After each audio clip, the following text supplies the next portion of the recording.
সেই বাবার হাত ধরে প্রথম প্রথম বইমেলা যাওয়া, সে কথা মনে পড়ে বিভিন্ন স্টলের সামনে ভিড় এবং দূর থেকে বাবার চেষ্টা লেখকদের চিনিয়ে দেওয়ার। কোথাও হয়তো একজন মানুষকে ঘিরে বহু মানুষের ভিড় সই নেবার। তখনও মনে রাখতে হবে, আবারও বলছি, মোবাইল ফোন আসেনি, ইন্টারনেট আসেনি, সেলফি নামক বস্তু আসেনি।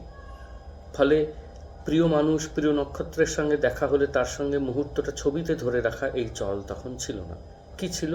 তার একটা বই কিনে বা বই কেনার সামর্থ্য না থাকলে একটা খাতায় তার সই নিয়ে রাখা।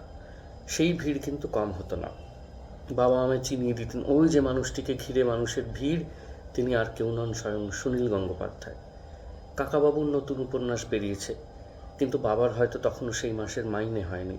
ফলে মুখ ফুটে কিনে দিতে বলতে পারছি না। কোথাও একটা বুঝদার হবার দায় আমাদের মতো মধ্যবিত্ত পরিবারের সন্তানদের কাঁধে বর্তানো থাকতো। কিন্তু একটা কাগজ নিয়ে এগিয়ে যাচ্ছি, হয়তো সুনীল গঙ্গোপাধ্যায় সই করে দিচ্ছেন। কোথাও চায়ের ভাঁড় হাতে দিব্যেন্দু পালিতের সঙ্গে আড্ডা জমিয়েছেন সঞ্জীব চট্টোপাধ্যায়। হৈ হৈ করে পাঠকরা তাদের ঘিরে ধরছেন। কোথাও আবার বইমেলার কোনো একটা স্টলে হাজির হয়েছেন শীর্ষেন্দু মুখোপাধ্যায়। তার ছোটদের উপন্যাস তখন আমরা গোগ্রাসে পড়ছি, তাকেও একবার চাক্ষুষ করলাম। এই আমার বাবার সঙ্গে বইমেলা যাওয়া এবং মানুষজনদের দেখা।